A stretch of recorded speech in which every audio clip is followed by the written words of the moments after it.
Okay. Oh, I don't have mine. I don't have my thing. Okay. Call to order the October 24th, 2023 Columbia Borough Council meeting. Could I have a roll call, please? Councilperson Zink. Here. Councilperson Kaufman. Here. Councilperson Stahl. Here. Councilperson Fisher. Here. Councilperson Price. Here. Councilperson Littner. Here. Councilperson Lagarde. Mayor Lopes. Here. All right, would anybody care to offer an invocation? All right, if you would like, please rise for a moment of silence.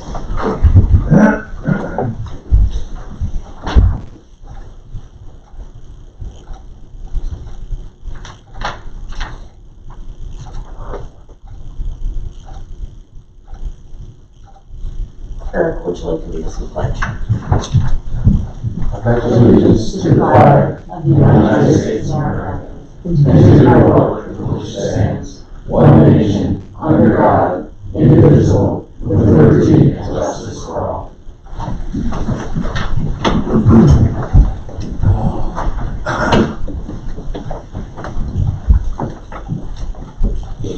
Alright, announcement of executive and information sessions, there were none. Are there any additions, deletions, or reorganization of the agenda? I'm not aware of any. Anyone else? All right, could I have a motion to approve the agenda as published? Second. I have a motion by Councilperson Kaufman, second by Councilperson Stahl to approve the agenda as published. All in favor? Aye. Anyone opposed? All right. Citizen comment, non-agenda items only. The first sign up we have is Joe Littner.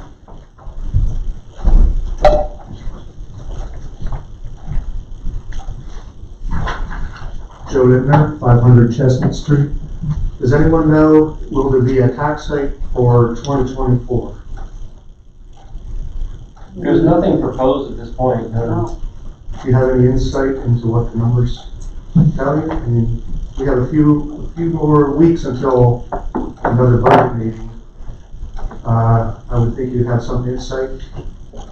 Right now, we're not proposing any tax increase at all, so the millage will remain at 8 mils. right. The reason I ask is, last year, according to LNP, you had to take 1.4 million from reserves for the budget.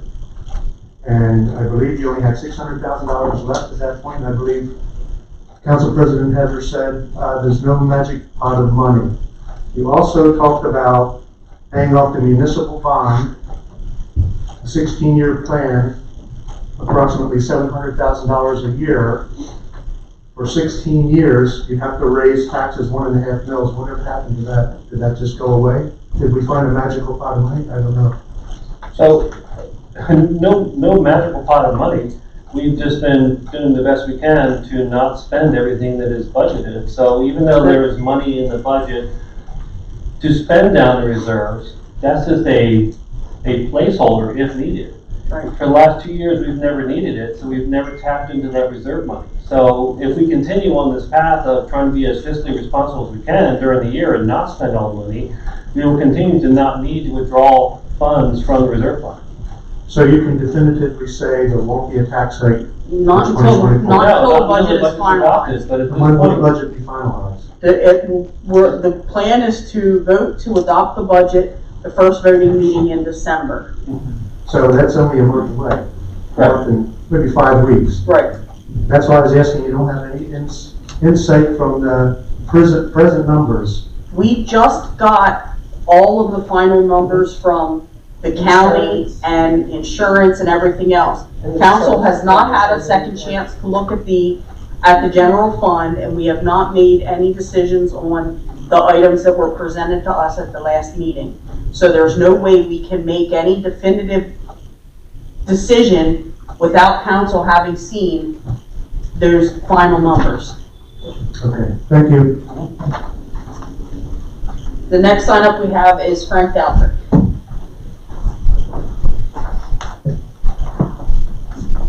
Thank you, folks. my timer? I didn't get it out today, Frank, I'm a little. All right, okay, I get them kind of days. I know, I'm just, I travel Route 30 a lot going into York. I see the Clum to Riceville Bridge is being worked on in the center of it. Does anybody have any insight on what they're doing? So, the short answer is, in preparation for the work to be done on the 462 bridge, they are increasing the height and the safety factor for the median on the 30 bridge to reduce the possibility of crossover accidents or anything that would shut down the entire bridge. So it's in preparation of 462 being closed for a period of time that they're making the 30 bridge as safe as possible. They also have to put in crossover gates so that if, say, the westbound lanes of 30 are blocked, you can make traffic on the eastbound lane go both directions. So even though it chokes traffic down, it'll still keep things moving. So that's what they're doing right now. It all makes sense. Yeah. Saturday, I attended the deal down at the river. I think it was, somebody said it was the bus makers. I'm not sure who it was, but it was well attended. I seen a lot of people there. Where does the revenue go to from that? That's a privately organized event. So when we talked recently about changing the special event policy, this is one of the ones that, as a private vendor, they pay a different fee than a nonprofit organization. So the revenues, to answer your question directly, the revenues go to the individual vendors, and the coordinator of the event generates some revenue off the event itself as well. Yeah, somebody's making money off of it. Yeah. I also attended the market house and talked to a couple stand holders there, and they said everything's going on down the river, and that takes a lot of our customers away. So I was kind of hoping some of that revenue would, coming back into the borough or somehow. I hope it's not all vendors coming in and taking everything with them. So, thank you. that's why I proposed that we start charging the vendors for not only, to cover our costs, because we incur costs on that. And it doesn't make sense for someone to make the money and take it out of the borough while we're left holding the bill on those costs that we incur. Yeah, I agree with you. Not wrong with that. Right.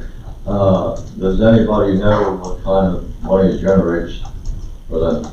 Nope. Where would our costs come from there? If we have extra police involved, if we would have to, have overtime for police that would be involved, if we have to have public works people go in, if they leave behind. Now, there is a thing, if they do not clean up their trash and we have to take it, we do charge them for that at this point. But going forward, all of those costs would be passed on to the person responsible for the event. The amount of money we put in that place down there and the money that we're spending for that to run, and how many of these such events are going on, somehow or another, the borough should be profiting from this somehow. Just my opinion. Thank you. Minutes for approval. Could I have a motion to approve the minutes from the council work session on October 3rd? Second. A motion by Councilperson Kaufman, second by Councilperson Stahl, to approve the Borough Council work session minutes for October 3rd. Are there any questions, comments, or concerns? No?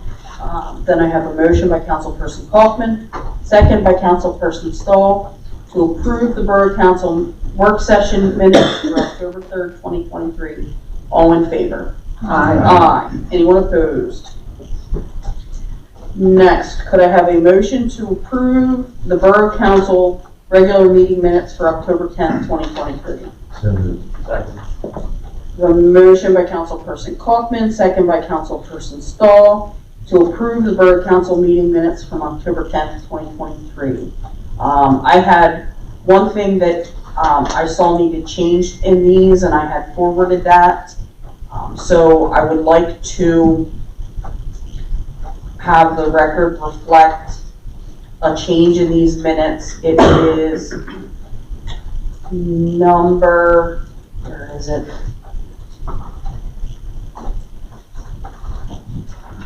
Um, 12A, the motion to approve request by Aaron Marinas, attorney for the owners of Riverview Terrace. It actually has in there a section that says motion by, it's blank, second by blank, and then it says all in favor, motion carried. There was actually no vote that night, so I've requested that that be removed.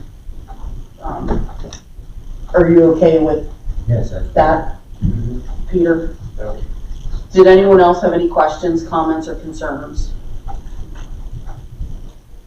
I have a motion by Councilperson Kaufman, second by Councilperson Stahl, to approve the amended Borough Council meeting minutes for October 10th, 2023. All in favor? Aye. Anyone opposed?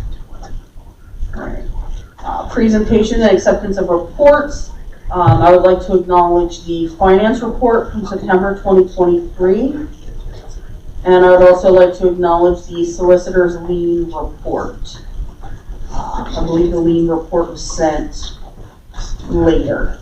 Are there any questions on either the finance report or the lien report? Madam President, a comment. Based on our previous question, if you look at the last page of the, I don't see the page 10 of the finance report, if you look at the bottom line, you'll see that as of October 10th, which leaves about approximately 2.5 months yet in the budget, 42% of the budget was used. Right. And you have 2.5 months of that. Yep. So I think that tells the story of what Mark was saying, that you were saying, that Right.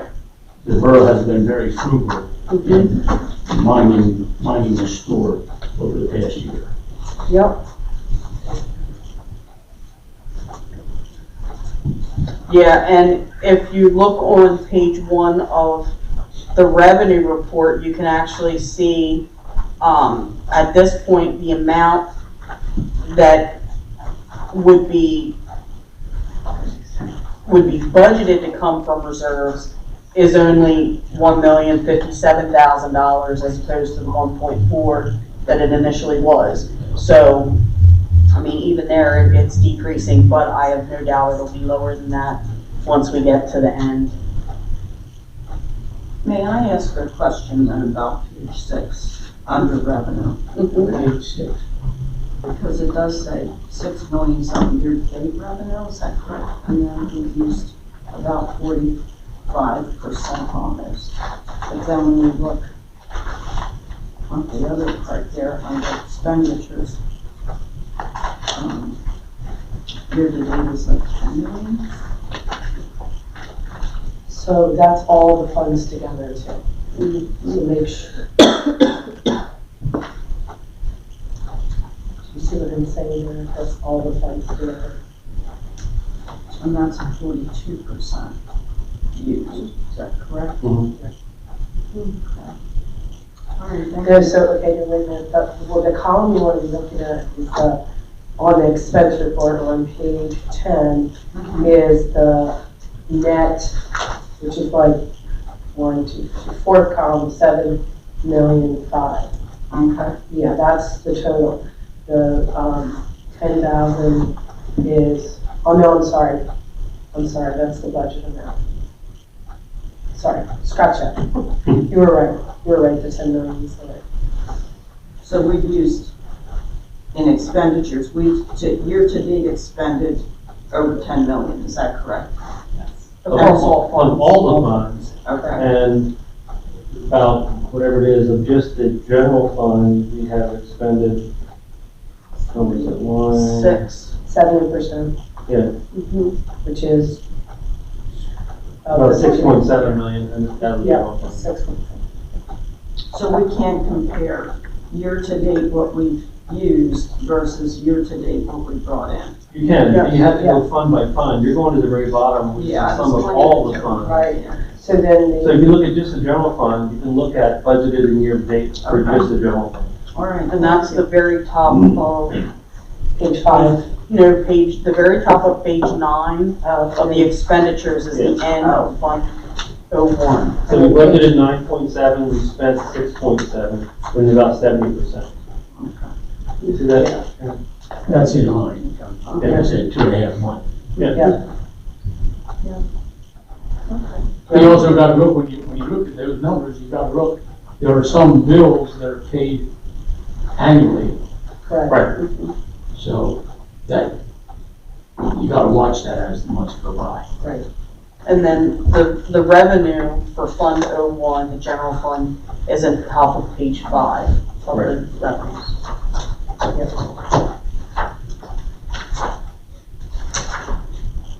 Okay.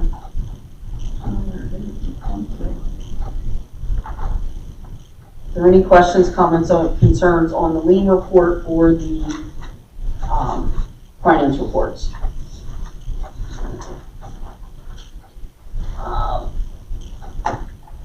Mayor Lutz. Madam President, I don't have anything at this time, and Chief Cromer is on personal leave.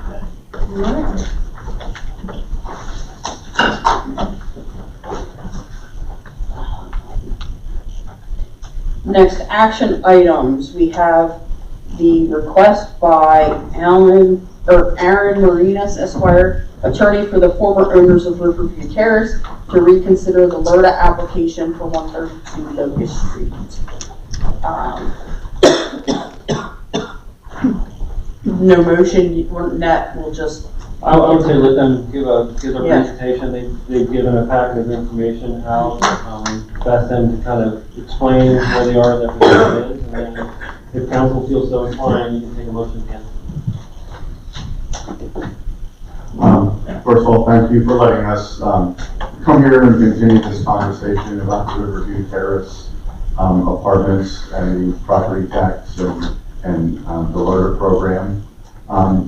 In the last 2 weeks, we were in front of the Columbia School District, who listened to the same sort of talking points we had there, and they said that they're going to let the borough take the lead on this, since it's LERTA is the borough's program. They just wanted to be, keep you up to date with that. We were speaking with Mr. Stivers and Mr. Gable, and they reminded us that a lot of this borough council has turned over since we started the project in 2017. yes. And where we may have said, well, everybody knows that we went forward with this intending to be in the LERTA program, maybe everybody doesn't know that. So if we assume that, I apologize. And that's what we try to put together, some information for you. I have some documents there, and of course, right after I stapled them together, I thought we found another email. That goes on front. And I've tried to give you, just sort of a brief what each of these documents are. This isn't an evidentiary hearing, so a lot of these are emails where the first half of the first page is an email to me or from Brian Myers or from somebody else forwarding on. So if you're looking for the date, you kind of have to look down a little bit. I don't want to go through all of these. I'm happy to if you have questions, but I just wanted to show you that going back to 2017, the borough and the developer worked hand in hand on this project. The one that was added here was the developer talking to Rebecca Denlinger, saying, hey, tell us about this LERTA stuff and how it helps with our taxes. And you'll see throughout these documents that we've provided that this was always part of the program. There's a lot of things in here that talk about that $400,000 loan.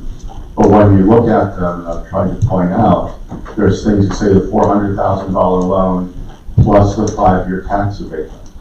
It was in our financial projections that was provided to Community First Fund, who was acting on behalf of the borough to kind of put together this loan. It was, through 2017 and through 2018, you see emails from Rebecca Eminger back and forth to the developers talking about LRTA, what needs to be done, what the advantages of the programs are. And then that goes down to about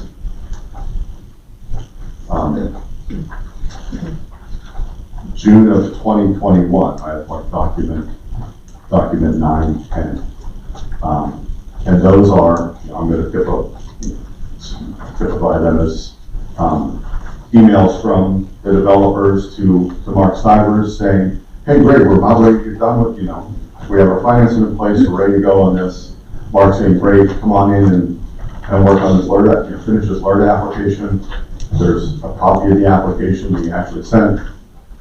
See the developer saying, great, we'll be in tomorrow. It was never a surprise. It was, now that we've gone this far, tell us about this LRTA stuff. I mean, it was already discussed and in place, and when they were ready to close, they're just finishing up the application. So I just wanted to, again, this isn't evidence, but I wanted to, in case you needed it, to show sort of the history of the borough and the developer working together on this project. There's a couple things there. Number 13 is an appraisal from when we were getting our construction loan. And you can see the appraiser, Cushman & Wakefield, said, okay, here's the effect of the 5-year LRTA tax abatement on here. So it was always part of this project.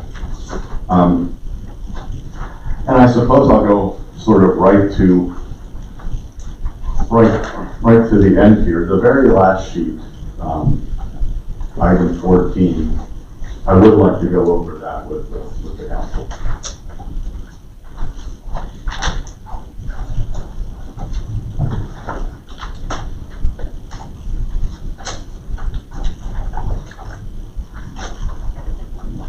And this is our request. When we met with the borough staff, they said, let's talk about some numbers. So item 14 is us talking about some numbers. At the top, these are the assessed values straight from the Lancaster County tax assessment. 62.9 is the value of the land, and just under $4 million is the value of the improvements. I have the current millage there, and so I went about to calculate, what the borough taxes would be with absolutely no abatement. And you can see that no exemptions, $31,790 in property tax.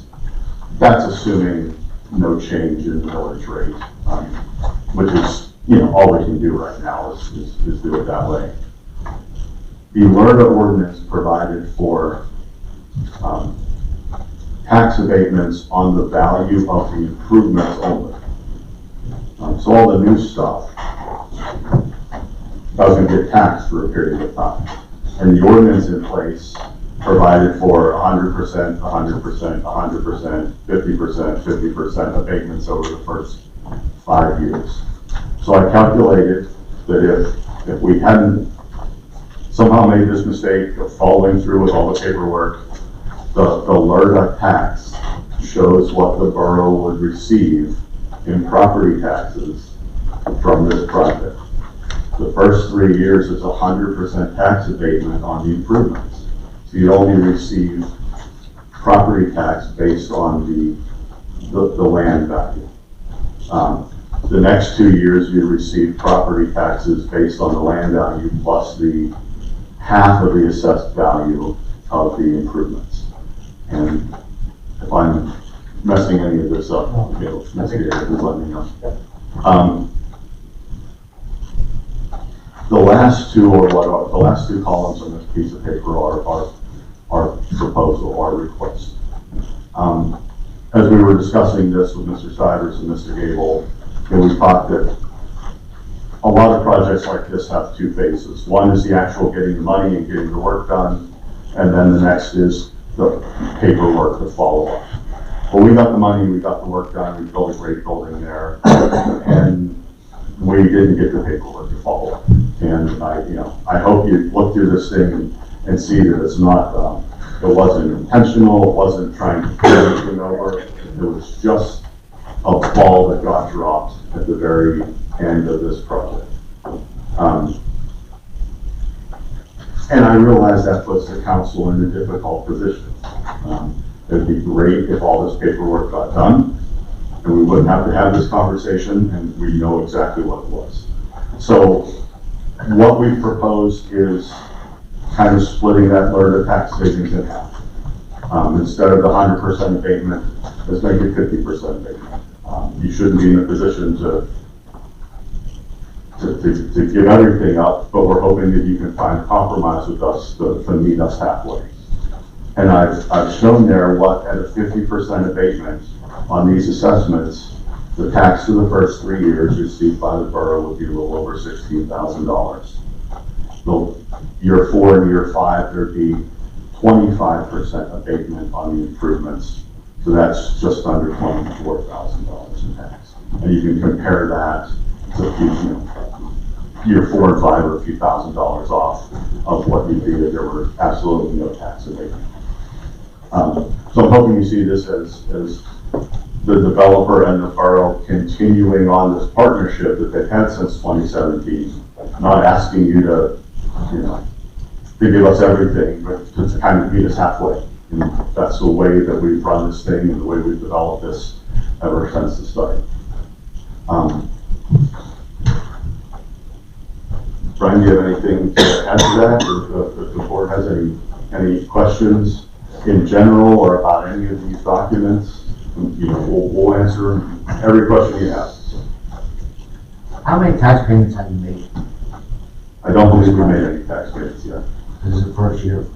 Yes, so we didn't know about the property not being enrolled in LRTA until this summer, when we got our first school tax bill, and it was $100,000. And it's like, what? We're supposed to have an abatement on this, and that's really when we started going through. It's like, what happened? We thought we were in LRTA, and that's when we searched all of our files. The borough searched all their files, and like I said, the ball got dropped there.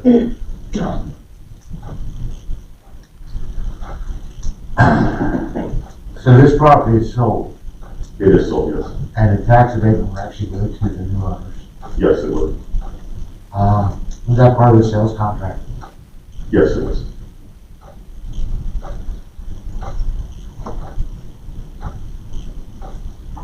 And the valuation of the property and all that based on the cash flow. And, so it was all, always in there. Madam President, if I may, this question is really to Evan. The LRTA program is actually a state program, but can be crafted by the local municipality to change what was crafted by the local municipality. How does that go down? I mean, it sounds to me like Are you asking if we can make changes to a program that is a state program, but we set the parameters. So here is, your LRTA expired. Right, so they are not asking for, at least as far as I understand it, to have LRTA reinstated. Right, that is not what, this is completely outside of LRTA. So what's being asked of the borough is basically a tax forgiveness. Yes, correct, it's an exoneration. So just throw out the connotation of LRTA. Yes, correct. Yep. Thank So you. LRTA That makes it a little more understood. Yes, yep. On behalf of the buyers, though, on behalf of the new owners. Yeah. Yes. But still, it's related to the it's a tax property, forgiveness and not a LRTA. Right, because if Right, it was under understand that. LRTA, it would follow the property, not the owner. Yeah. So the new owner purchased it under the understanding it was in LRTA, but nothing was. Say that again, under the LRTA. They were under the impression when they purchased the property that it was under LRTA, so they were not going to have to pay the full tax bill. Understood. You said LRTA Follows follows the property, property, not not the owner. the owner. They are part of the ownership. Huh? They are part of the ownership. Have you The worked, new owners, They're partners with them. Yes. You sold a portion of ownership to a partner. I mean, we don't have a portion of ownership of this particular property. There are a bunch of other properties that they are Yeah, co-owners, landlord tenants. Other interests, not. Yes, yes. wow, so have you worked it out with the new owner? So is the new owner putting this all on you because you told them that it would be, and so you're the one who's gonna, okay. That's correct. and when did you close on the property? When we sold to the new owner Yes. was,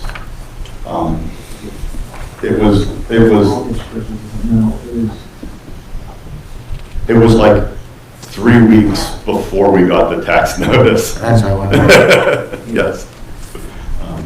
But we still, at this point, don't have a completed LRTA application to show that it was actually No, sent in. no, we've kind of, And, you know, I went back and reviewed some records from that time frame, 2017, 2018, and there was no official council action on anything related to the $400,000 that you alluded to that you were supposed to get, nor official council action on LRTA. So, I mean, at that time, I mean, there's nothing to show us that it was a done deal.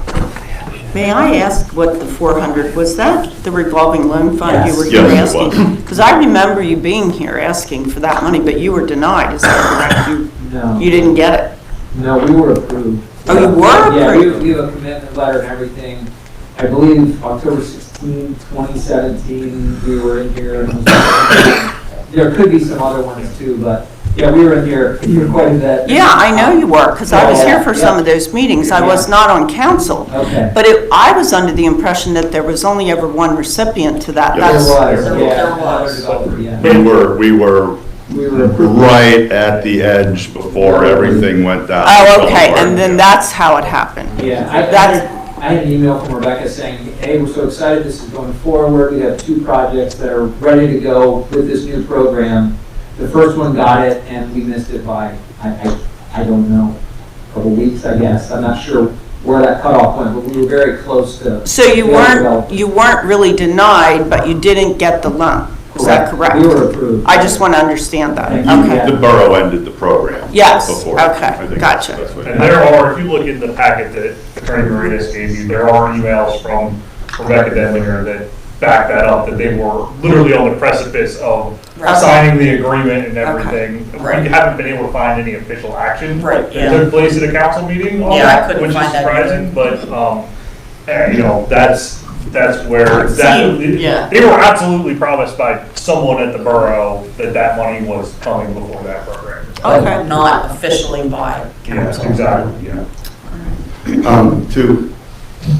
To just talk about Mayor Lutz's question a little bit and your solicitor's answer.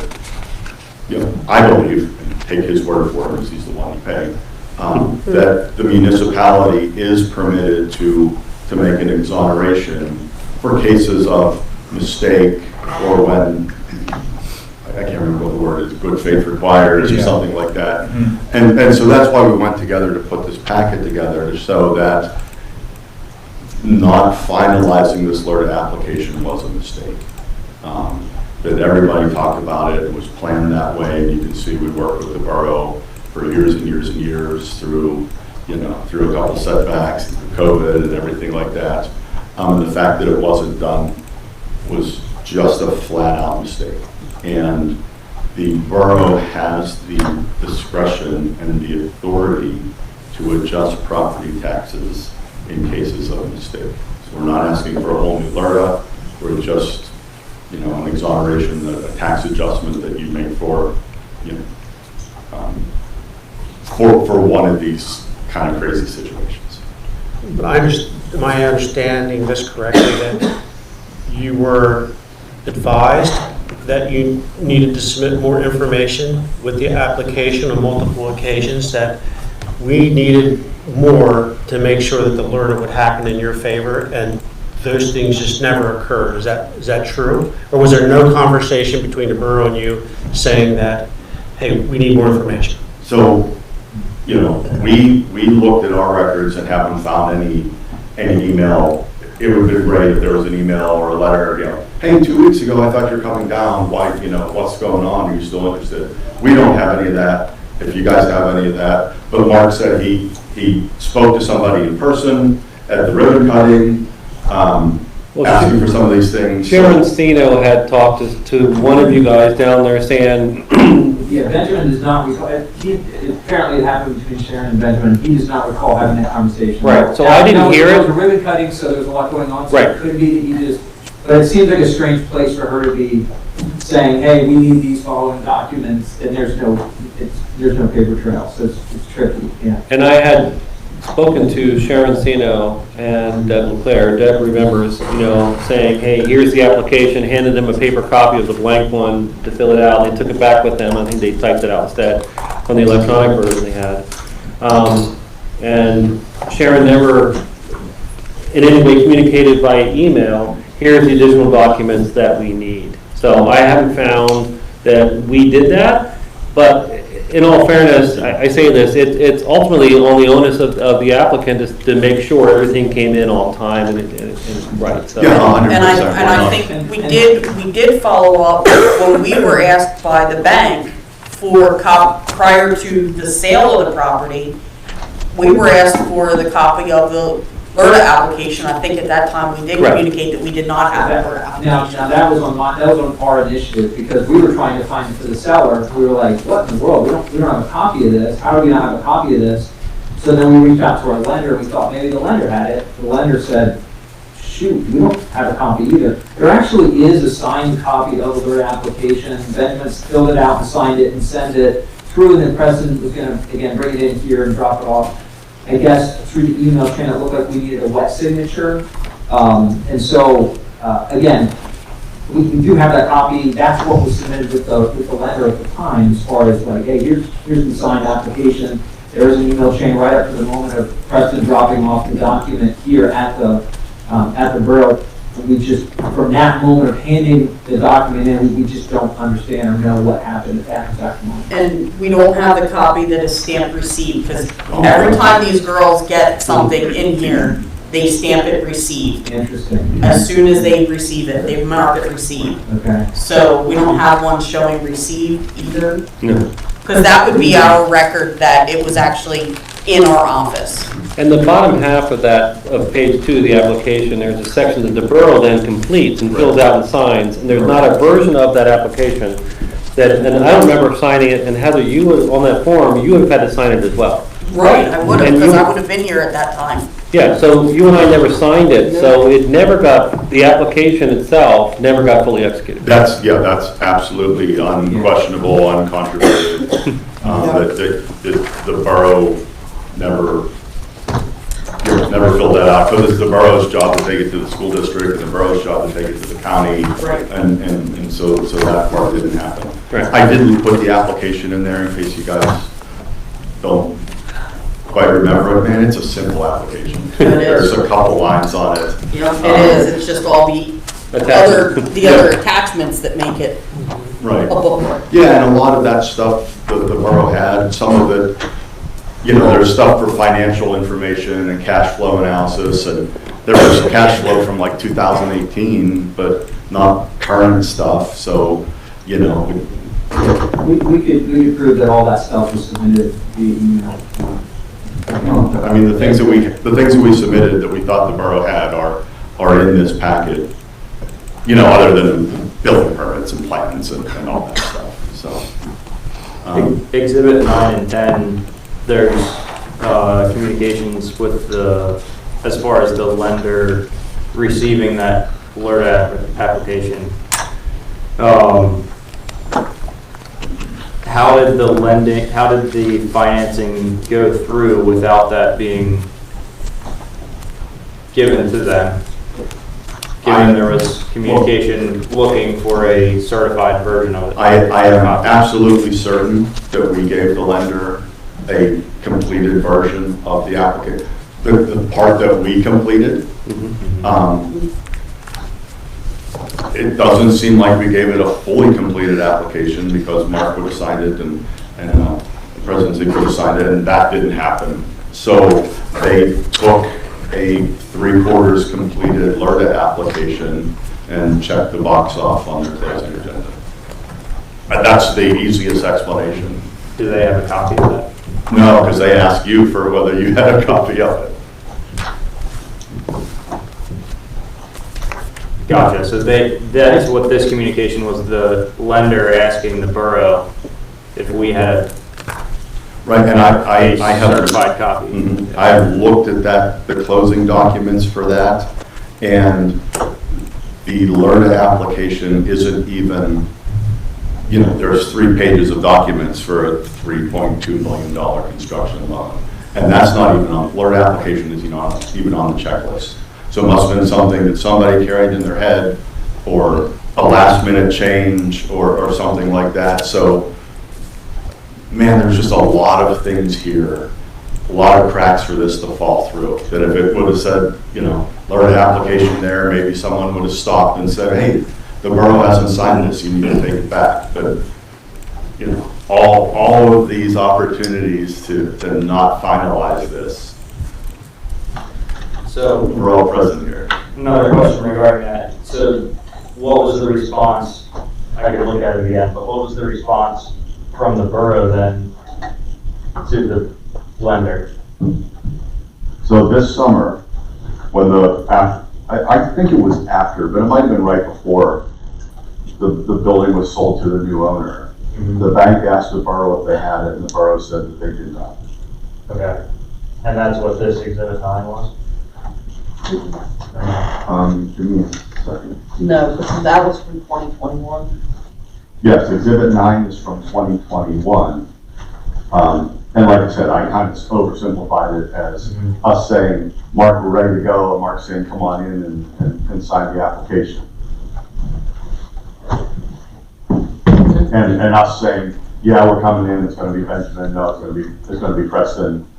Mark saying, great, we'll see you tomorrow, and then we're at where we're at. He didn't see them the next day. See if I understand on what Pete asked you and how you responded. You gave the bank a copy of your portion of the LERTA application, As far as I can tell, that's what happened. and they checked the box that was submitted, and they don't have a copy of it? No. And like I said, it's not even on that closing agenda for the loan closing. There's no space for LERTA application, so. As a loan process. It would really be nice to see that portion. And I'm sure that's why Councilman asked that question. Are you sure that they gave you the loan based, that one of the bases was that you were getting a LERTA rate? Oh, Are you sure they gave you the loan for that reason? Undoubtedly, because all the cash flow projections show, it doesn't work that we're paying $115,000 in property taxes every year. Bank would never given us the money. They would require them to have more money.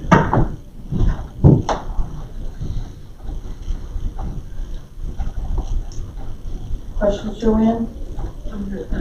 Any questions, Sharon? Have you presented this to the school district? Yes, they defer to us. We presented it, I have to say, we presented it generally to the school district. We did not give them this page with the numbers on it. So I'm gonna be completely open on that. They didn't move it. No, they said, come on back after you talk. We said, we're coming back to the borough tonight, and they said, come on back after you're done talking with them. Does that mean that they'll go with what we say, or I, what did you understand that to mean? That's what I understood it to mean. well, you'll be presenting different numbers to them, right? Yes, I mean, obviously. bigger numbers to Yeah, that, yes. yeah. I would think that they would have the onus to make a decision now. Their liability to the school district is way heavier than Than ours.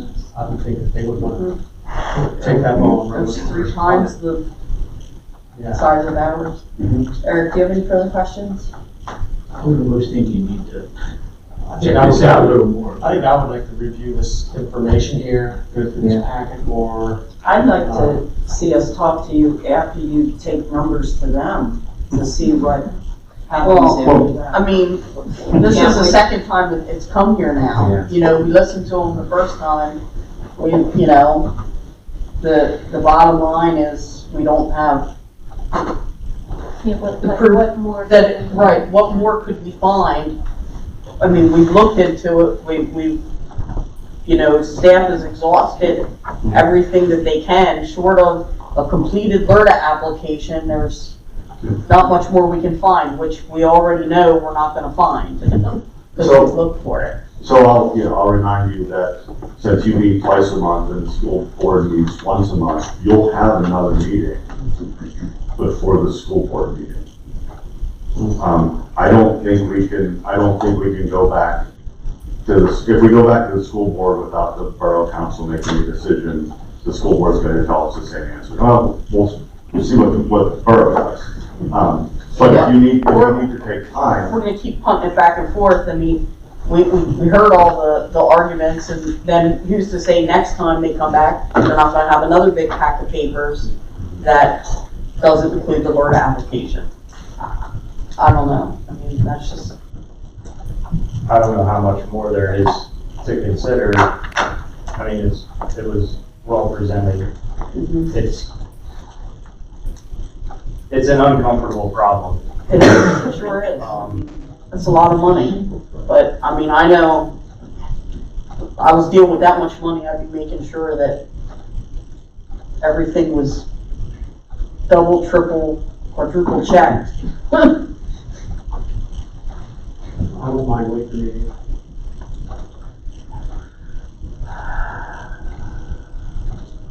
As Councilperson Stahl said, I don't think there's much more we have to present. I mean, we've told you, we've been very open with this. I mean, there might be another email that says the same thing as the stuff that's in front of you, but, you know, this is kind of what we have. The numbers that we've shown you are new. This is the first time you've seen those. Does anyone have a motion proposal? I have a question, I guess to Evan. If we would agree to do,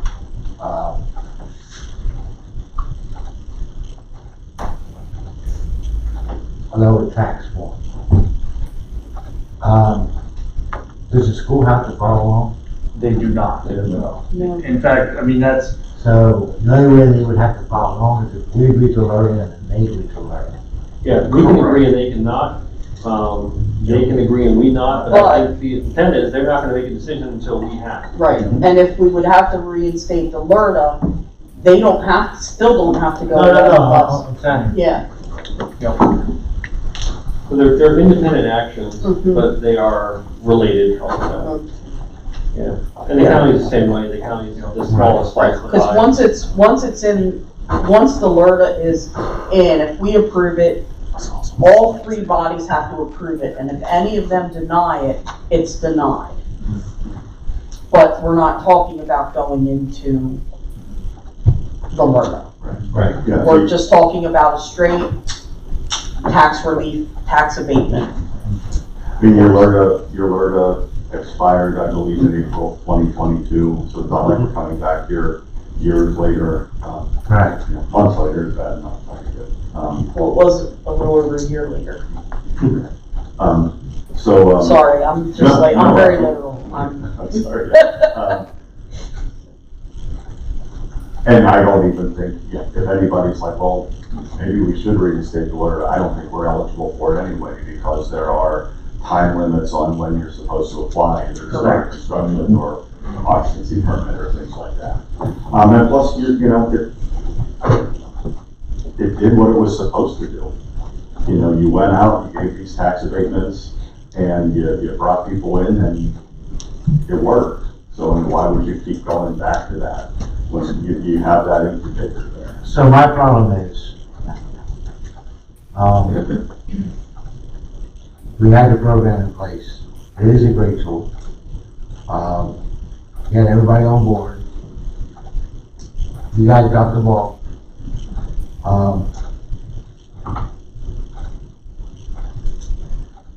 And if I was to sit here and say to you, we'll give you reduced taxes, then I might as well say to everybody, well, Yep.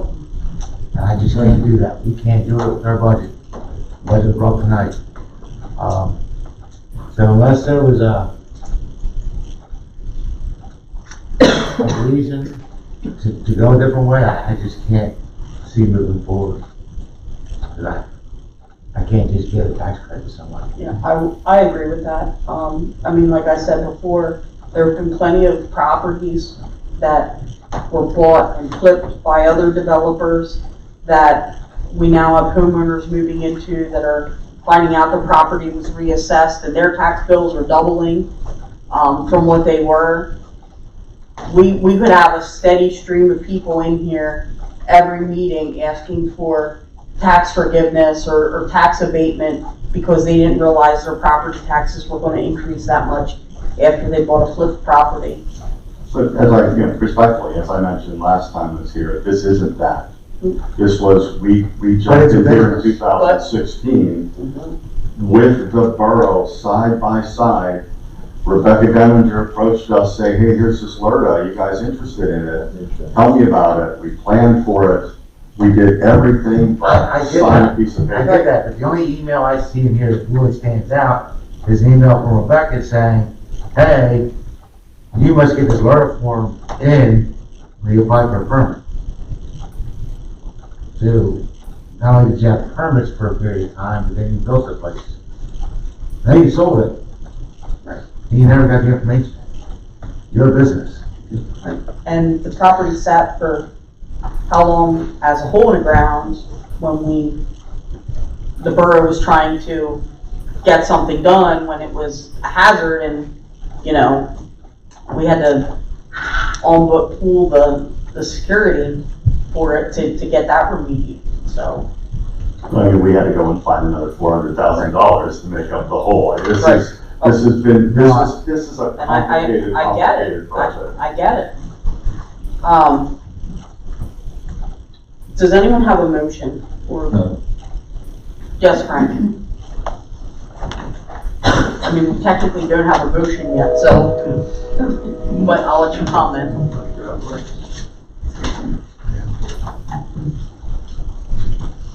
Usually I got a comment before the motion is made. But there's a lot of loopholes here. When I seen the agenda, I was really surprised that this was back on the agenda. Because what I heard at the meeting, that the presentation was put here,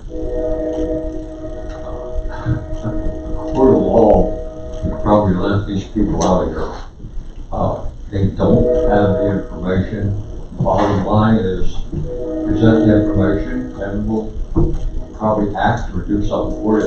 There's so many things. Did you get a copy of the sales agreement? We wouldn't need a copy of the sales agreement. Whenever you buy or sell a property, it shows the taxes that's owed at that time. Surely, somebody seen something on there. I just heard there was 3 weeks after that, they got a tax bill. That's when they were surprised. At the time of closing, the taxes were probably listed at the old, the unimproved price because it hadn't been reassessed at that point. I'm sure that's correct, but it was Yeah. the recording of the deed that tried to Yep. reassess. Yep, because that's the way it works. It would show that you were paid or some was owed or whatever the Right. difference was. Right. So they would have seen that there was taxes on it then. So they can't say that they didn't know nothing about it. What really bugged me here is when the contract or the permit was released to start that project, that had to be on there. If they were signed up as a learner, it had to be on it. Surely you've got a copy of the letter in front of you. No, You don't, what? because there isn't a copy of the LERTA Are you talking application. about the application or are you talking No, I'm about? talking about the letter of the law. Yeah, we have that. Yes. You have that, so. Yeah. Correct me if I'm Yes, wrong. but, you know, we can't do anything about a past zoning decision to issue the permits without having that completed LERTA application. Right, the thing is, what I'm getting at is, apparently if it wasn't on there, or somebody would have seen it. I think before you put a shovel in the ground, Heather, I think that's what Well, has to be done. Right, I know. I just asked some questions around that people was here before, and this is what I was told, and they said, why is this even being discussed? If you don't have it, code of law would let out. Well, we were asked to action it last time, and since it was the first time we considered it, we were not able to action it. So it has come back so that we can action it this week. That's why it's on the agenda again. Okay, Because we didn't action it, we now have to action it. and let me ask, the 400,000 that was in the loan, was that because of the revolving loan? Yes, Yes, okay, and that was litigated, and so that couldn't be, yes, even though one loan was done and yes. repaid, okay. But I'm just, to me, it's a simple solution. Present the paperwork, and we'll look at it and do something about it. But I'll tell you, there's gonna be a lot of pissed off people in this Columbia, and you're also might be going to set a precedent here that other ones are going to come before you. But wait a minute, we applied for this, and you know, you don't have the copy. I mean, I know you'd like to help them, we all would like to help them, but somebody didn't do the project. I would think an engineer should have been part of this. I know I made a lot of the meetings when the zoning or the murder meetings, but anyway, I heard a lot of what's going on with it. But anyway, to me, it's just a simple solution. Present the paperwork and we'll look at it, try and get something done. Thank you. Thank you. Would anyone like to make a motion? We can kick this around. I'll make a motion to deny. Alright. I have a motion by Councilperson Kaufman to deny the request for the former owners of Riverview Terrace to reconsider the LERTA application for 132 Locust Street. Do I have a second? I have a motion by Councilperson Kaufman, second by Councilperson Stahl, to deny the request by Aaron Marinas, attorney for the former owners of Riverview Terrace, to reconsider the LERTA application for 132 Locust Street. Are there any further questions, comments, concerns? I just want to say that I do feel bad about this because I'm sure your intentions were good, and I just wish we weren't even put in this position tonight because it's a shame because LERTA was there and it was available. I just feel bad about that. I would like to echo Councilperson Linter's sentiment. I think it's a sorry situation that we're here. I'm all about the downtown and about investment in the borough. I think it does everybody good when folks with ambition, like you, with a vision, come into our borough, invest their dollars in the future, helps everybody. And this is a very difficult decision, you know? It's, you gotta remove emotion from it, and, you know, Mr. Dodrick said,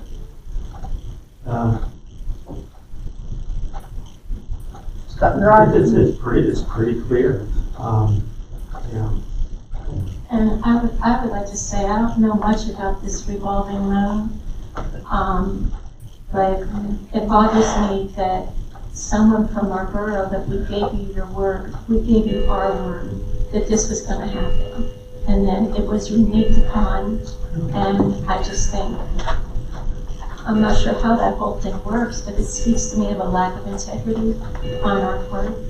I would also like to say, I don't think you were the only one who dropped the ball. It sounds like your loan, whoever you got your loan from also dropped the ball, not realizing that the complete Berta wasn't in their hands yet. And I regret as well, but anybody else? I would just echo what was said there. I mean, as far as the situation, and of course, if there's any paperwork that does come up, you know, if you find anything that is signed or evidence that would stand, it's, you can always come back. But at this point, it's not setting a precedent that we are able to deal with. I mean, it's not right for us. We're managing the taxpayers' dollars here, and that's our primary job, unfortunately, in this case for you. Yeah. And I also appreciate that you stood up here and said, hey, we made a mistake.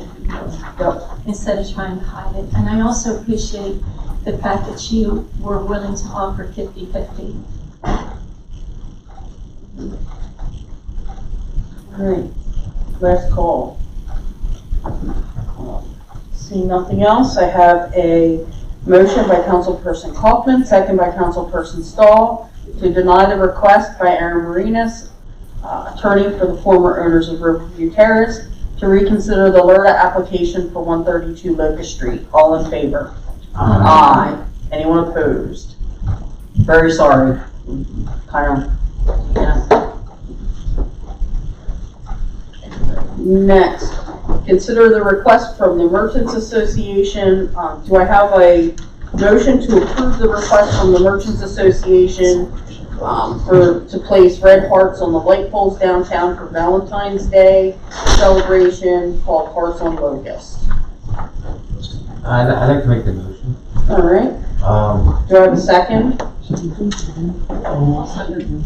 have a motion by Councilperson Kaufman, second by Councilperson Price, to approve the request from the Merchants Association to place red hearts on the light poles downtown for Valentine's Day celebration called Hearts on Locust. Eric, you have a question? Rebecca, Excuse me, I don't know who's talking. Could you please? I thought last week, I can't hear. I thought 2 weeks ago you requested, parking as well. Yes, we did. Why wasn't that put in there? I'm not sure. I did not fill it out, I apologize.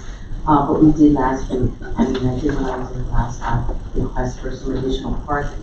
And I would like to request from that date, February 5th, to the actual February 26th, when the hearts are up. And we would be responsible, the MAC would be responsible about putting in the free parking up just during that time period. Rebecca, are you able to describe how big these hearts are? They're not too big, I would say. They're about They're about this big. Okay. Yeah, like they're about like this wide, and, yeah, and this tall. They're not enormous. They're a nice size that people Yeah, like maybe myself like can actually. this and this. Well, I had to ask because of pedestrians. Well, no, they were like this big last year. Right, It should be a little bigger. yeah. Maybe a little bigger. You know, I hope you all come out and actually, want to purchase a heart.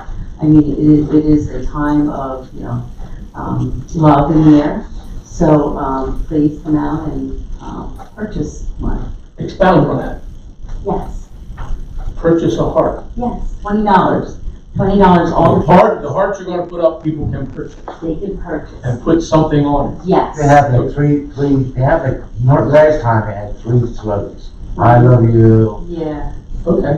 Yeah. There is love in the air. Love, yeah. Yeah, whatever. So you could. Yeah, I wanted to hear more about this Yeah. so that the folks listening in and those folks here could hear what's being proposed. Yeah, this is only the second year, actually, this has been proposed.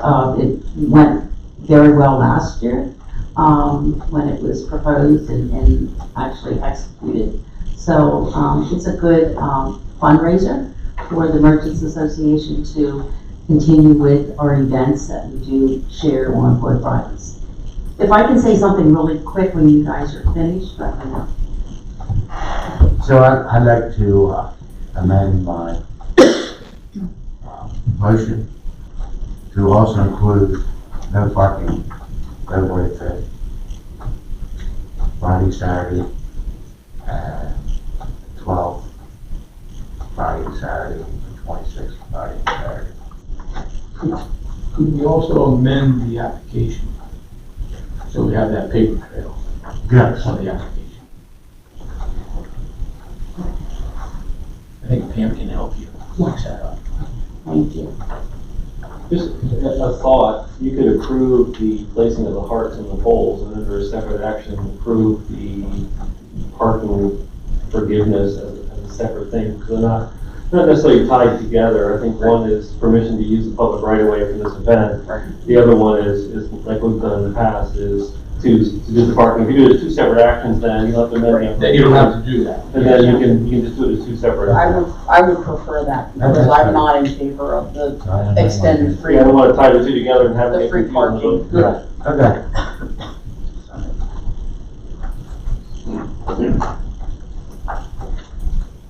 Are there any questions, comments, or concerns about approving the facilities use request as submitted? I have a motion by Councilperson Kaufman, second by Councilperson Price, to approve the request from the Merchants Association to place hearts on the light poles downtown for Valentine's Day celebration called Hearts on Locust. All in favor? Aye. Anyone opposed? Alright. With the Merchants Association, we thank you. Just a really quick notice here. We have our October ribbon cutting ceremony coming up this Friday. Actually, it would be held at 653 Locust Street, the Freedom House, owned by Justin Rule. He's going to have some really great tours going on and some refreshments. Last ribbon cutting ceremony will be in November, so I won't see you after that for a little bit. Okay, so thank you again for everything that you do as a borough, as a council. You know, I appreciate it. So on the parking, do you want to take action on that tonight, or do you want to go ahead and have it on the agenda next week? I'm fine with that. I'd like to change it though. I think the 4 Saturdays, I'll do 4 Saturdays.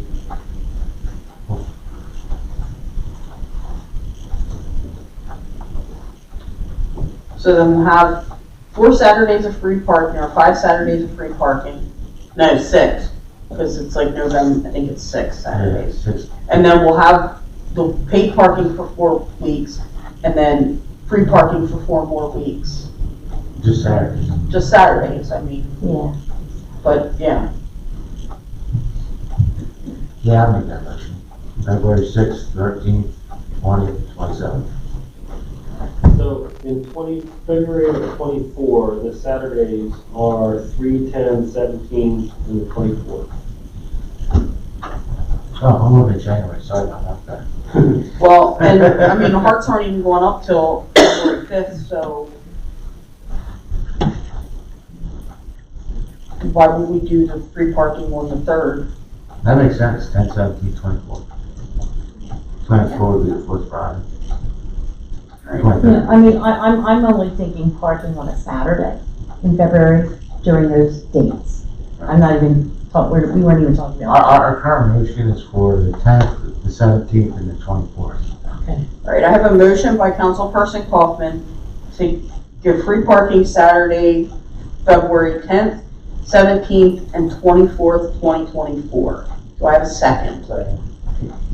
Motion by Councilperson Kaufman, second by Councilperson Stahl, to have free parking Saturdays, February 10th, 17th, and 24th, 2024. Questions, comments, concerns?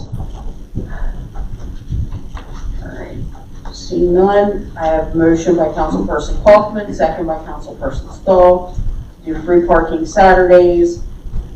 February 10th, 17th, and 24th, 2024. All in favor? Aye. Anyone opposed? No.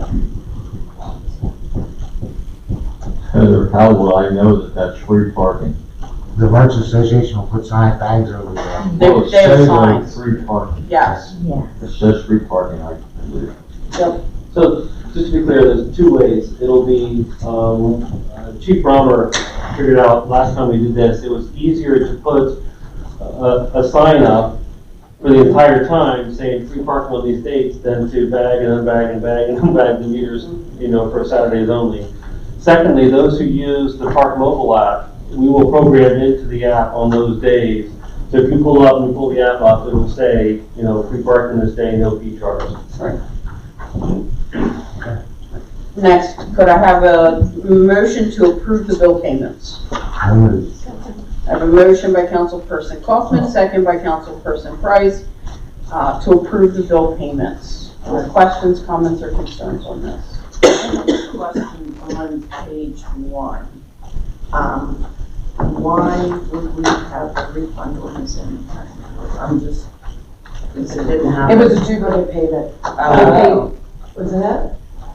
That's right. Oh, I thought that was the one that got canceled. Oh, my bad. That was canceled? So there was one that they came in and paid the fee, and Oh, yeah, that's right. on further research, they realized that the zoning hearing wasn't required, so we refunded the fee to them. Okay. Canceled the hearing. Very good, thank you.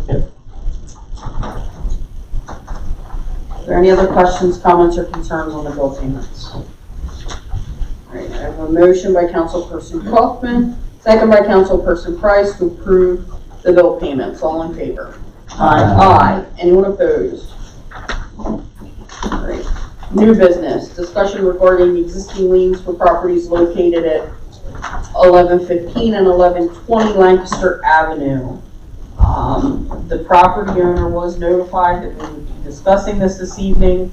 They had also been previously notified that we would be discussing their liens. They have not responded to any of our correspondence. They've not responded to the borough or to Evan's office. These are some pretty large liens, and we had previously talked about executing on those liens to recover that money, because the liens are only valid for so many years, and if we don't execute on them, they go away. And these are liens from when the sidewalk was done. So 2006 time period. So you have 20 years to do something generally with a lien like this once it's been filed. So we're not at the end yet, but we are very close. You don't want to wait until right at the end to do anything. Right. And these two, the liens against these two properties, there are 6 total liens. There's 2 for sewer on each one of them, as well as the sidewalk liens, but they total about 2/3 of the total amount that is due to you. Just these 2 properties total about 2/3 of the amount that is owed to you with the liens that we've been given by the borough to try to collect. So it is a large, if you look at that lien report, the total amount is about a little over 29,000. These 2 liens represent or 2 properties with the 6 liens represent about 18 to 19,000, maybe a little bit more than that. So it is a significant sum, and it's gone unpaid now for 17 years or so. And therefore there's a lot of interest as well that has accrued on the statutory rate that we're allowed to collect that via the tax claims and lien law here. So wanted to give those people, you guys had asked when we discussed this previously, that we give those folks an opportunity to come and address you if they would like. Again, we sent 2 letters to them, haven't heard anything from them. So I'll leave that up to you, but if you'd like us to execute, we are ready to do that and able to do that. So explain the execution process. So what we would do is file with the sheriff's office, a request for a sheriff's sale against these two properties. And that would, that would trigger a number of things. They have to advertise it, they have to personally serve, these people at the properties. And then eventually it would be scheduled for a sheriff's sale. And then if nothing happens, it would possibly be sold at the sheriff's sale, and you would be paid from the proceeds of that sale. That's how, and they would, if it were to get to that point, they would get any excess for it. So if you're owed, $40,000 from one of these properties and, and it's sold for $100,000, the property owner, the lien holder, if there was a mortgage on the property, will get paid, but you would get paid first. You as a municipal lien have what's called super priority. The way liens and mortgages normally work, if you are, whoever files their mortgage first in time gets the first payout if the property is sold. In this case, these municipal liens have what's called super priority, and you go straight to the front of the line. Other than tax claim, you go straight to the front of the line, so you get paid if we go to sheriff's sale. Kevin, if there is not a mortgage, then does the owner They would get, correct, they would get any overage, yeah, correct. I just don't like the idea of having to do this at all. I agree. But now, once we get in to execute it, is there like a turn back point where the people can pay some, or? At any point up until the sale. Yep, they could pay, I would advise you at least not to, and generally no one does, cancel the sale unless you are paid in full for this. But yes, Heather's right, anytime up to the day of the sheriff's sale, they could come and pay you and you can cancel the sheriff. Okay, because I do often see that sales are canceled. Absolutely. That's why I just wondered. Yep. Okay. What about any personal property that would be on the property? Generally, it would largely go with it. They can obviously take things out beforehand, but in a lot of cases in sheriff sales, people just kind of leave everything behind, and it becomes the property of the new owner at that point in time. I agree, this is tonight is a night of tough decisions. And it's unfortunate we have to do this, but the reality is, they've had all this time to pay it, and we've not been paid, and here we are trying to be responsible to our taxpayers, and if we're willing to say we don't care that people owe us money, what does that say? Couple questions, if I may. These sewer liens have no problem whatsoever with. Other than question, are they currently paying their sewer bill to LASA? I have absolutely no idea. I wouldn't have any idea. Yeah. I have no problem with going after the sewer liens. When that project was done on 462, each property owner had to sign a paper, a waiver, giving the borough the okay to do that. And the lien was put on the property until they paid. There was also a payment plan presented at that time. Do we know if they ever made a payment? And do we have that documentation they signed that paper?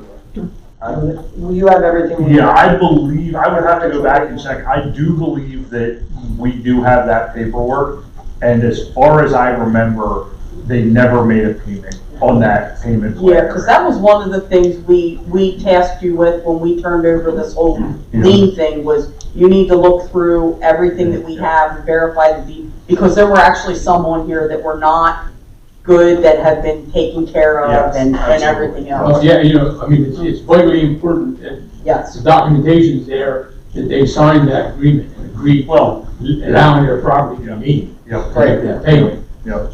Okay. And if you have that, proceed. You're not sure that you have it, right? I couldn't say sitting right here tonight. I think you need to find that. Yeah. If I'm absolutely happy to do that, and I will let you guys know. Yeah. Yeah, I mean, it was, like I said, I was under the impression that we had that back when Yeah. the lien list was re, I would say I had 95 to 98% sure that we have that. I can't figure out 100% sure. I'm comfortable voting on it contingent upon, you can confirm whether that paper is correct. and I think what we will find is that once this action is taken, others will say, whoa. This is a big deal. I mean, It is. I can count on less than one hand the number of times I've done this in the 9 years I've been practicing. And I do a lot of municipal law where we have a lot of liens. It is not something that you take lightly, but at some point, if people just refuse to respond and refuse to make those payments, I mean, I always say if one person doesn't pay, everyone else has to pay more, and that's not fair to those people who are paying their bills on time. Correct. So I will make sure of that, but, if you'd like to take a vote, I'm good with that. So what I hear is Councilperson Bernard would like to make a motion to execute on the liens that are currently placed on 1115 Lancaster Avenue and 1120 Lancaster Avenue. Hold on till I make the motion, Frank. Contingent upon verification of applicable documentation. All right, and a second. Second. All right, did you get that, Teresa? I have a motion by Councilperson Bernard, second by Councilperson Price, to authorize the attorney to execute on liens for properties located at 1115 and 1120 Lancaster Avenue, contingent upon verification of documentation. Frank? I make comment on? Yep. There's 38 liens outstanding right now. I can't punish one person and not the other. Can't do that in good faith. Either we execute the liens on everybody, but I don't think it's just to say they owe more, they have more frontage too than most people. I'm all in favor of going after everybody for the liens. I just can't pick one person out and let the other people stay on the list. But did we give everybody the opportunity to respond as many times as we gave to 1115 and 1120? Oh, I don't know that. Yeah. I don't That's know what I'm asking. No, we have said, we You have got gotten letters to through, everybody though. we have gotten through most of this list at this point, yes, sending people reminder letters, yes, absolutely.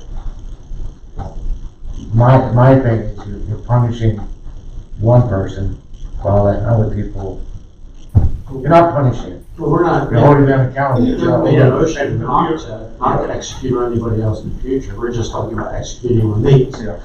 Right? The motion doesn't include, and not execute on others in the future. Right. We're just talking And about it, these two. I mean, at this point, this one was picked out because of the sheer amount that it represents.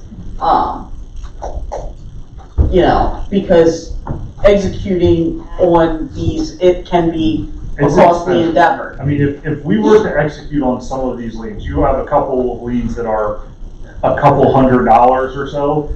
Just the advertising costs and the cost to the sheriff's sale that you guys would have to put up front is, I think, between $2,500 and $3,000 per lien, right, or per property.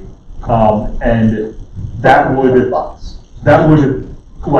then has to be paid by the property owner, right? If they want to, if somebody's lien was $1,000 at the beginning and we filed for a sheriff's sale and they wanted to cancel the sheriff's sale, they would have to pay the borough back $3,500. You are talking about a large, once we file this, like you are talking about a large increase in the amount that is owed by the time you get to a sheriff's sale.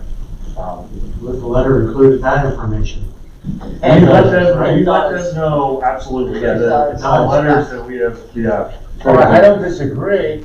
I'm saying that if you're gonna do it for one, you gotta do it for everybody. Well, and I agree, but I think that what you'll find is that once we start the process, we're not going to have to do as many because others are going to say, holy crap, they actually mean it. Especially if they lose their house. I'm sorry? Especially if they lose their house. Exactly. So does a lien, I have another question for you. Does a lien get cleared at the time of transfer? In most cases, yes, it should. If someone if it's done by a title company, meaning if you go through a realtor and you have to get a mortgage and get title insurance or a title search, it will generally get cleared at settlement. However, if someone sells a house to their brother, for instance, They just transfer it. It doesn't necessarily, but that lien runs with the land, just like we talked about where it kind of goes with the property. So that the person who bought it would still be responsible for that lien. But it normally is cleared at settlement. So let's just say someone has there's a lien for a sewer bill that didn't get paid by someone's dad. The deed was transferred to the child. The child is still responsible for that lien. However, it could go to 20 years and now the lien is no longer valid because it got transferred without title insurance. Well, I know one of these properties was sold years ago, 5 years ago. And that'd be on the title company. So you're saying the new owners are responsible? Correct. Yep.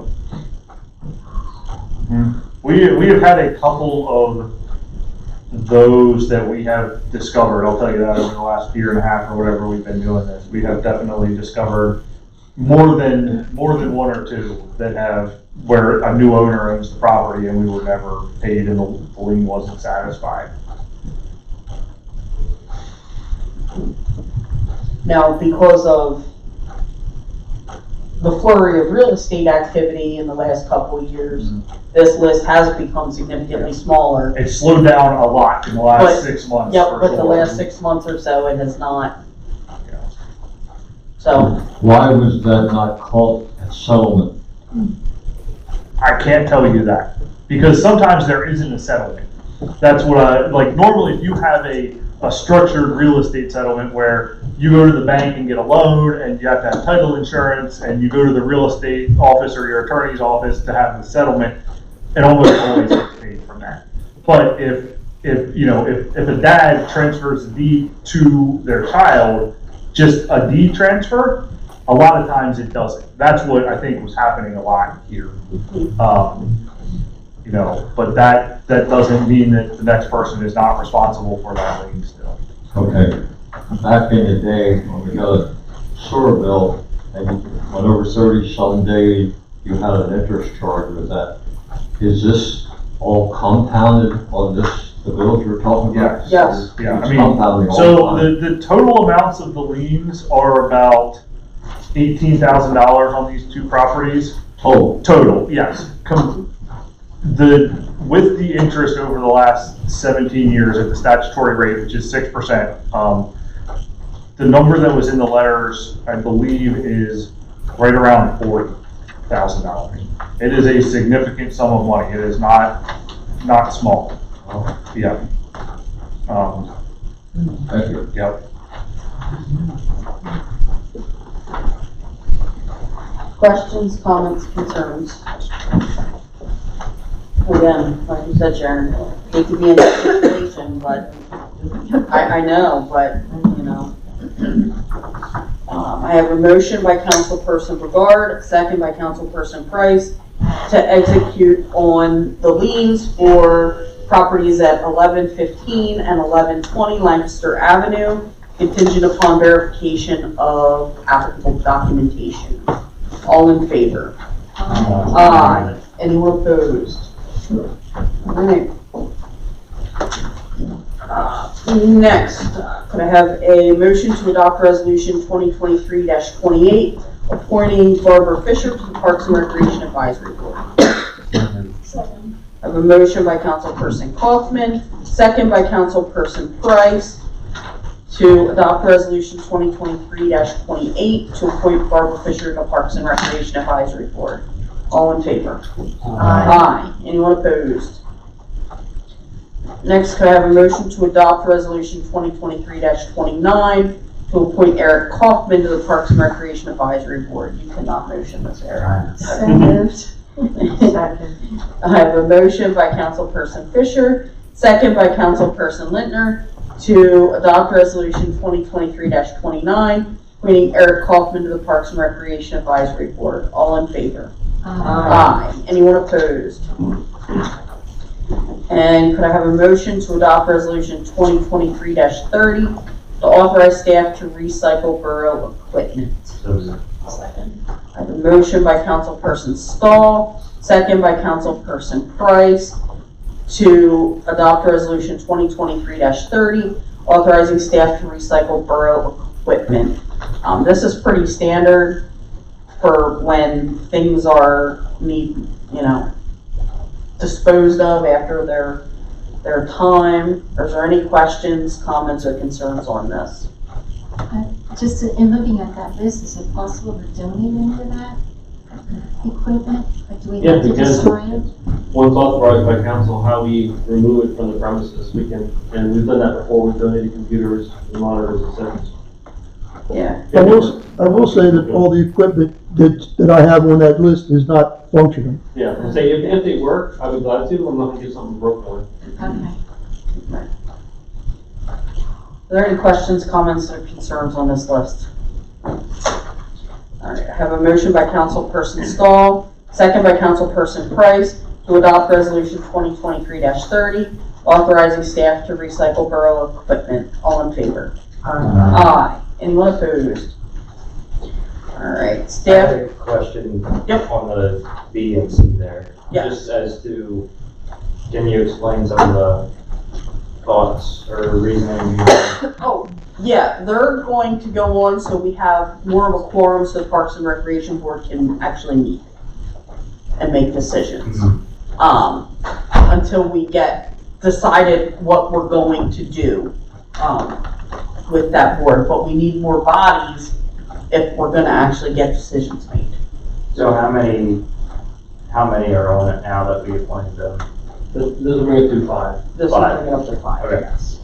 And Barb has been successful in talking to a few people, and they have submitted applications, so that I believe that we can increase the number To 6. to 6. And I think everyone that comes in is a big help, so.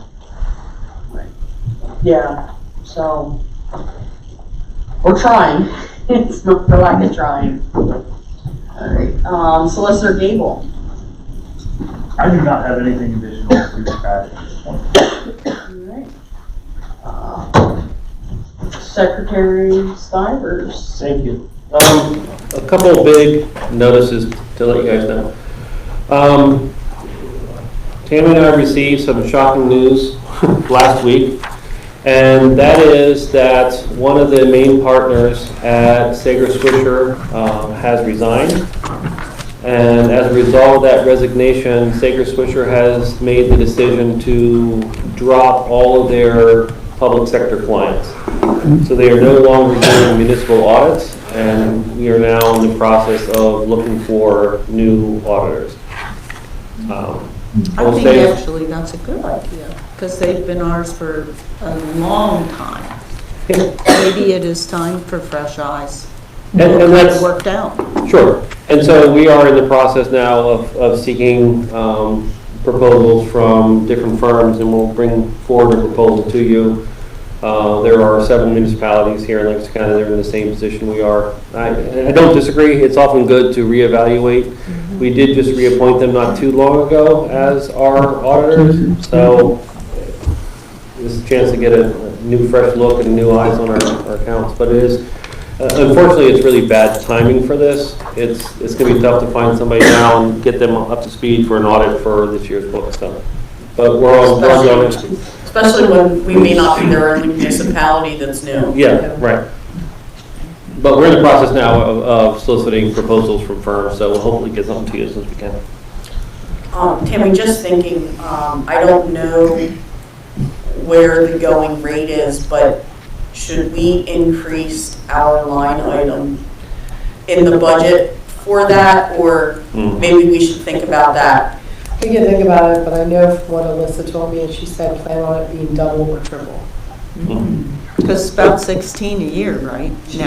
She said, yeah, because all the firms that we're reaching out to, there was 2 other accounting firms last year that stopped doing municipal clients and school districts.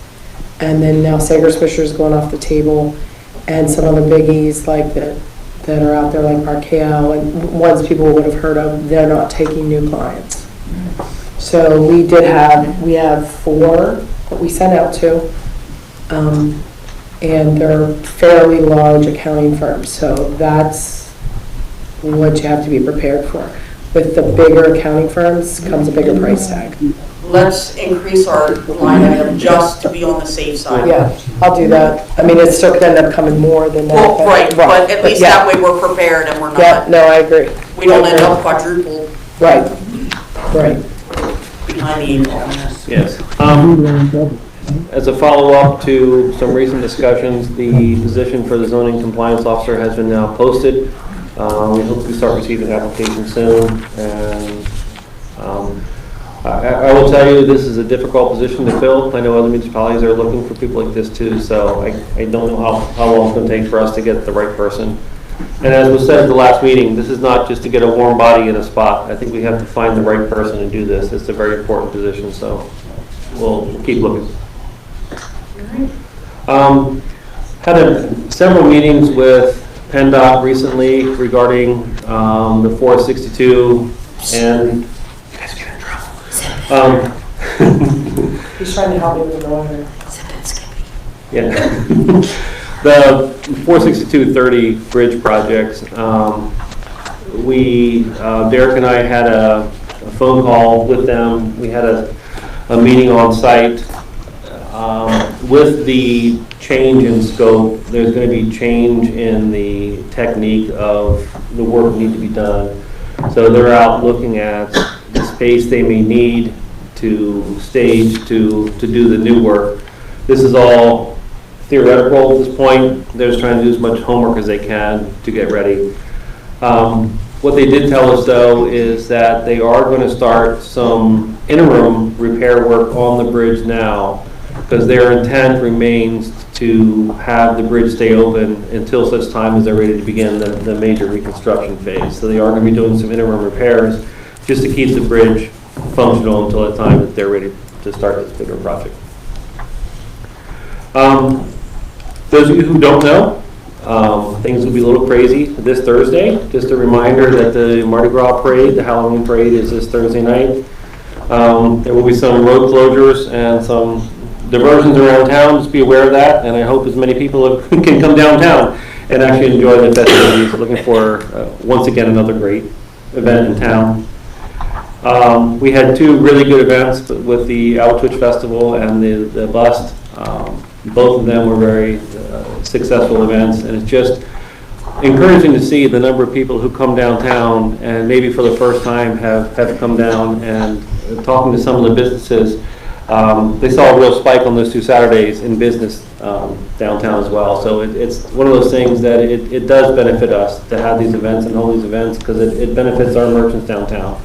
So it was encouraging to see both go off successfully, and looking for a good parade on Thursday.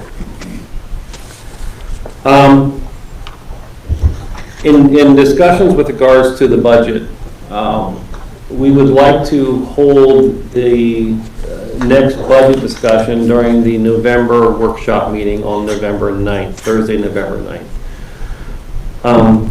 You guys have several items before you to evaluate, to look at in terms of the contributions to the different agencies we give to, the requests from Barb Fisher for money for the 3E program. We have the updated revenue numbers and other numbers that Tammy has put in. So we'd like to present a revised version of the general fund to you on the 9th to go over. Our calendar shows that at the last meeting in November, we should authorize to advertise the completed draft budget to adopt it at the first meeting in December. The reason we do that again is to give us a little breathing room. Should there be any last minute changes, the budget has to be adopted by the end of December, so that gives us one more meeting after that, should we need it. So that gives us a little breathing room. But again, be prepared on the 9th. If that happens, then we will be canceling this scheduled budget workshop for the 19th, 17th? Now, when you say budget workshop, okay. you We had a cancel separate that budget meeting. workshop. Right, that's what I If just wanted. on the 9th, we feel like we resolved all the budgetary issues, then we can cancel the Okay. 16th, thank you. The following Thursday, the Yes. 16th. We can cancel that one if necessary. If not, that one's on the books, and we can have that meeting as well to work out any final details, okay? And one last reminder, I haven't said it in a while. Wintertime is coming. It's a good way to get to know your neighbors. It's also a good way to make sure you're in touch with things going on in the borough. We have a little program called Text My Gov.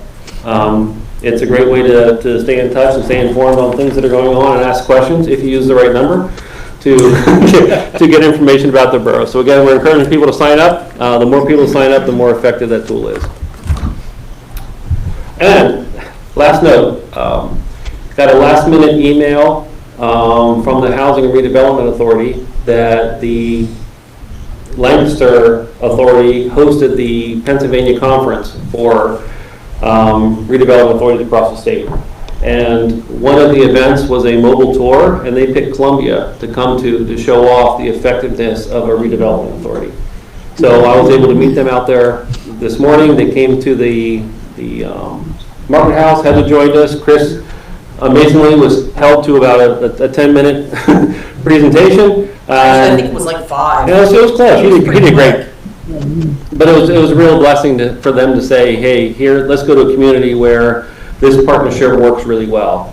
And Don Murphy was there to talk about some of his projects that he's done.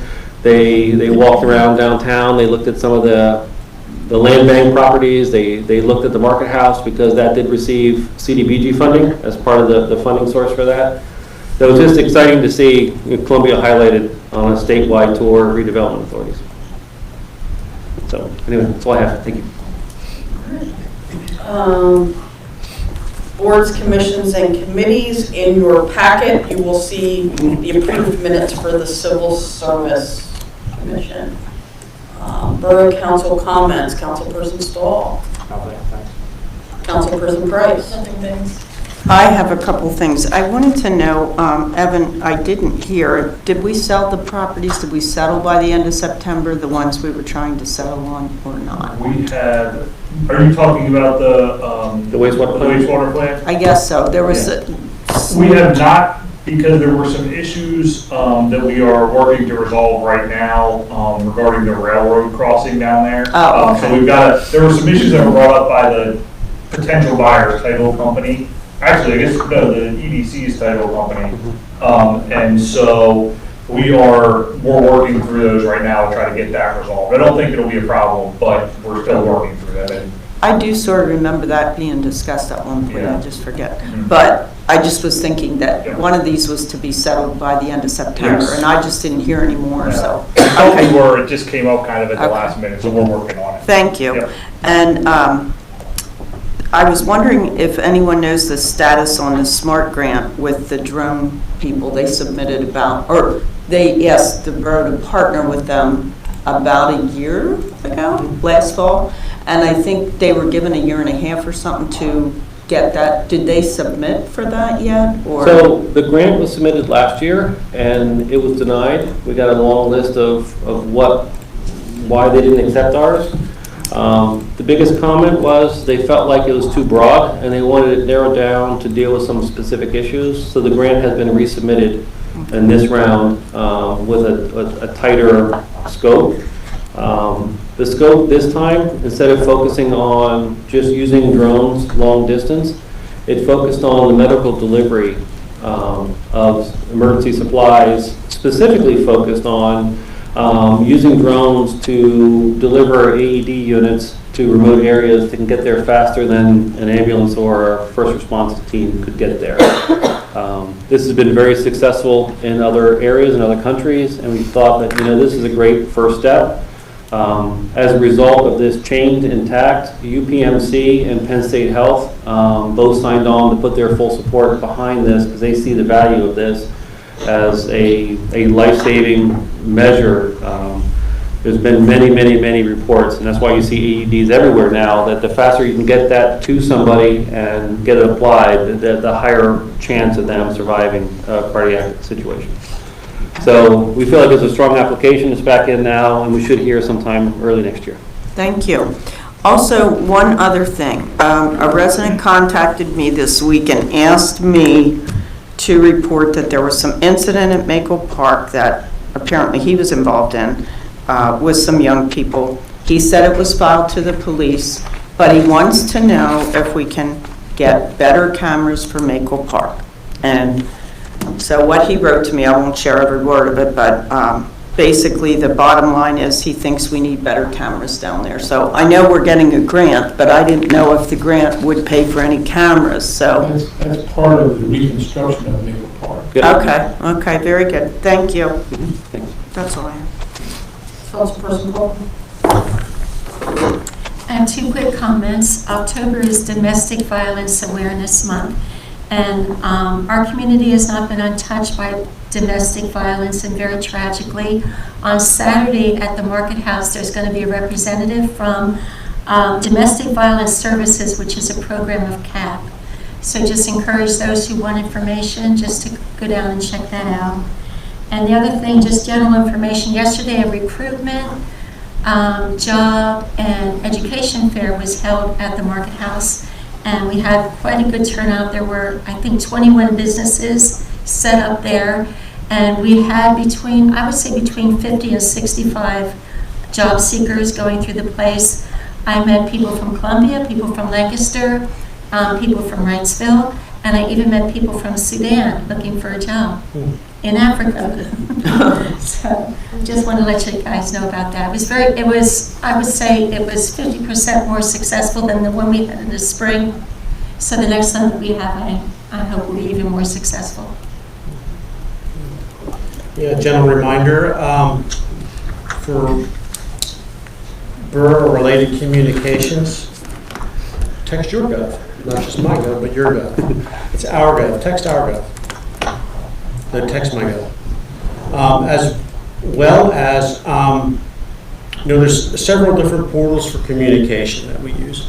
Our Facebook account being one, YouTube to watch our meetings currently, text my Gov, our website, and as you know, Crime Watch and the Columbia Borough Facebook page. You'd want to watch it. You want to stay tuned and pay attention to the Crime Watch page and the Columbia Borough Police Department Facebook page regarding police department involved events in the borough. I wanted to thank the police department for sharing the info regarding the string of burglaries that were going on last week on Crime Watch. That was actually picked up by WJT, not WJT, that's a Christian radio station, WGAL. They did a report on it. I got home from some kind of meeting and my wife said, hey, my mom, who lives in Redline, said there's a string of burglaries going on in Columbia, lock your doors. And I was like, wow, cool. The system works. So those are designed to be word of mouth spreaders, information spreaders. So pay attention to those outlets as well. It's really important. And yeah, that's all I had to say. I had down here, I wanted to thank Bart Fisher for putting together a successful job fair. I heard it was great. I didn't make it down, but I heard that there was a good turnout, so congratulations and thank you on that. I wanted to remind everyone that 2 weeks from today is Election Day, and at this point there are no changes in polling places for the Borough of Columbia. So wherever you voted last time, as long as you did not move your residence, you voted the same place you did back in May. So Announcement of next meeting at 7 PM on November 9th, 2023. Council will hold a work session. That's actually a Thursday because the Tuesday would actually be election day and Borough Hall is, well, this room is closed that day. So Thursday, November 9th, council will hold a work session. And as Mr. Stivers noted, we'll be using part of that meeting to relook at the general fund budget with the changes that we've received from the revenues and the insurance costs and all of those things, so it's more hammered out. Could I have a motion to adjourn? I have a motion by Councilperson Price, second by Councilperson Kaufman, to adjourn at 8:50 PM. All in favor? Aye. Aye. Anyone opposed? We're adjourned. We have checked this side. Yeah, that was, so